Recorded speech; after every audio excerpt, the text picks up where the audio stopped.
बिस्मिल्लाहिर्रहमानिर्रहीम। तमाम दोस्तों को वेलकम करते हैं अपने चैनल के ऊपर। और आज डिस्कशन का हमारा मौजू जो है वो तीन तरह की रेंटल इनकम जो है जो रेंट से आती है, बट उसको आप इनकम फ्रॉम प्रॉपर्टी या रेंटल इनकम या सेक्शन 15 की जो इनकम है उसके साथ क्लब नहीं कर सकते या उसके अंदर उसको इंक्लूड नहीं कर सकते। आज कल चूँकि जैसा कि आपको पता है कि एनुअल इनकम टैक्स रिटर्न्स का जो जो सीज़न है फाइलिंग का वो ऑन गोइंग है। तो इस सूरत में बहुत सारे लोगों को ये जो रेंटल इनकम है या इसको रेंटल इनकम्स को क्लब करना होता है, ये डिफरेंट स्ट्रीम्स जो होती हैं रेंटल इनकम की, उनकी ट्रीटमेंट के हवाले से यकीनन ये वीडियो जो है काफ़ी फ़ायदेमंद होगी।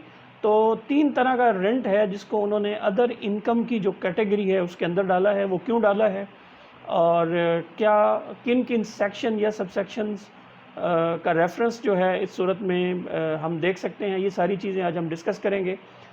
उस सूरत में अगर हम सेक्शन 15 देखते हैं जो स्पेसिफ़िकली डील करता है इनकम फ्रॉम प्रॉपर्टी को या रेंटल इनकम को, तो उसका अगर हम सब सेक्शन 2 देखते हैं तो उसके अंदर एक कॉन्सेप्ट दिया गया है, एक डेफिनेशन दी गई है कि रेंट से क्या मुराद है।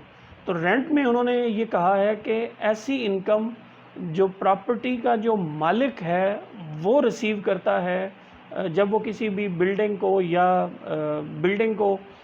या ज़मीन को या प्रॉपर्टी को रेंट के ऊपर देता है, तो ऐसी जो इमूवेबल प्रॉपर्टी है उसको उन्होंने रेंट का कहा है। लेकिन इसमें जो गौर करने की चीज़ है वो ये है कि उन्होंने ये कहा है कि जो प्रॉपर्टी का ओनर जब रिसीव करेगा तो वो रेंट होगी। इसका मतलब ये हुआ कि जितनी भी सब लीजिंग है, सब लीजिंग के थ्रू जितना भी रेंट जो है वो कवर किया जाएगा या लिया जाएगा या रिसीव किया जाएगा, उसको हम सेक्शन 15 के अंदर या इनकम फ्रॉम प्रॉपर्टी जो है उसके अंदर जो है वो फॉल नहीं करेगा, क्योंकि वहाँ पे कंडीशन ये दी गई है कि रेंट सिर्फ वही होगा जो उसका ओरिजिनल ओनर जो है वो रिसीव करेगा। ओरिजिनल ओनर की जो इनकम फ्रॉम रेंटल्स है सिर्फ उसको यहाँ पे क्लब किया जाएगा।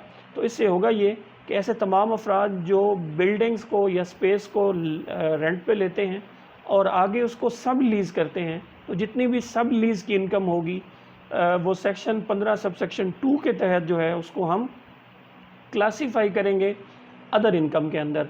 यानी कि उसके ऊपर जो प्रॉपर्टी का सेक्शन है उसे हम यहाँ पे इंदराज नहीं करेंगे, बल्कि उसका इंदराज हम जाके अदर इनकम्स की जो टैब है उसके अंदर करेंगे। और उसके ऊपर जो टैक्स भी होगा वो नॉर्मल टैक्स रेट, जो नॉर्मल स्लैब रेट्स हैं उसके मुताबिक उसके ऊपर टैक्स चार्ज किया जाएगा। उसके बाद नेक्स्ट जो है वो इन्होंने यहाँ पे अगर आप सब सेक्शन 3 देखते हैं रेंटल इनकम का, सेक्शन 15 सब सेक्शन 3 के अंदर अगर आप देखते हैं तो वहाँ पे एक और चीज़ उन्होंने कहा है कि अगर आप एक जो स्पेस है आपकी, अगर आप रेंट पे देते हैं, एक बिल्डिंग रेंट पे देते हैं और साथ ही उसके अंदर जो लगी हुई प्लांट एंड मशीनरी है उसको भी आप बिल्डिंग के साथ ही रेंट कर देते हैं, तो उसकी इनकम भी जो है वो सेक्शन 15 के तहत या रेंटल इनकम के तहत या प्रॉपर्टी इनकम के तहत वो यहाँ पे टैक्स नहीं होगी, बल्कि उसको भी हम कहाँ पे लेके जाएंगे, अदर इनकम का जो सेक्शन है उसके अंदर हम लेके जाएंगे। तो समझ के आई कि अगर आप सिर्फ बिल्डिंग रेंट पे देते हैं तो वो सेक्शन 15 के अंदर आएगी, उसको हम प्रॉपर्टी इनकम के जो टैब है उसके अंदर लेके आएंगे। लेकिन अगर आप एक बिल्डिंग उसके अंदर उसका जो प्लांट एंड मशीनरी है उसको भी रेंट पे देंगे, तो उस सूरत में ये इनकम जो है, ये टोटल इनकम जो है, ये अदर इनकम्स जो है, इनकम फ्रॉम अदर जो सोर्सेज हैं उसके अंदर ये चली जाएगी। और थर्ड और जो कैटेगरी है उसमें इन्होंने कहा है कि ग्राउंड रेंट की बात की है। ग्राउंड रेंट से मुराद ये है कि जब भी कोई लीज़ मोर देन 99 ईयर्स या 99 ईयर्स के लिए जो है वो एक लीज़ के ऊपर आप देंगे, तो वहाँ से भी जो प्रोसीड्स आएंगी, आल्दो इसके केसेस बहुत कम हैं। ज़्यादातर क्या होता है कि गवर्नमेंट्स की जो लैंड है, गवर्नमेंट जो है वो 99 ईयर्स या 100 ईयर के लिए लैंड जो है वो लीज़ देती है।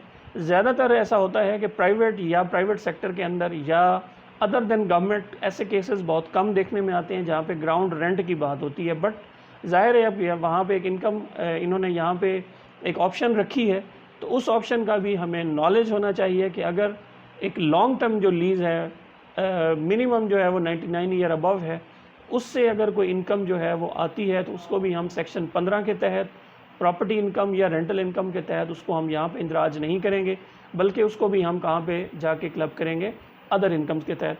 तो ये 3 जो रेंटल स्ट्रीम्स थी, जो बाज़ औक़ात जो है वो जितने भी कंसल्टेंट्स या ऐसे तमाम अफराद जो रिटर्न फाइल कर रहे होते हैं उनको ये कंफ्यूज करती हैं।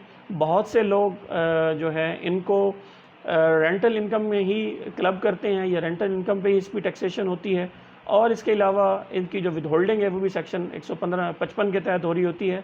तो इसमें हमें एहतियात बरतनी है। ये 3 तरह की जो इनकम है, इसमें अगर आप रिटर्न जो इनकम है, इसमें अगर आप रिटर्न का फॉर्म देखते हैं तो इन्होंने ऑलरेडी इसको अदर इनकम के में की जो टैब है उसके अंदर ऐड कर दिया हुआ है। तो आपने भी ना सिर्फ रिटर्न की कैलकुलेशन करते हुए इसको एहतियात करनी है। अगर आपका कोई मज़ीद सवाल है हमें नीचे कमेंट सेक्शन में लिखिए। उम्मीद करता हूँ आपको ये वीडियो पसंद आई होगी। आप अगर हमें हमारा जो व्हाट्सएप ग्रुप है उसका पार्ट बनना चाहते हैं तो ये नंबर इस वक्त आपकी स्क्रीन के ऊपर है। किसी भी किस्म का सवाल है, हम यहाँ पे डेली बेसिस पे हमारी बड़ी डिबेट चल रही होती हैं। और अगर आपको ये वीडियो फाइनली पसंद आती है तो इसको लाइक कीजिए, शेयर कीजिए। आपका और आपके वक्त का बहुत बहुत शुक्रिया।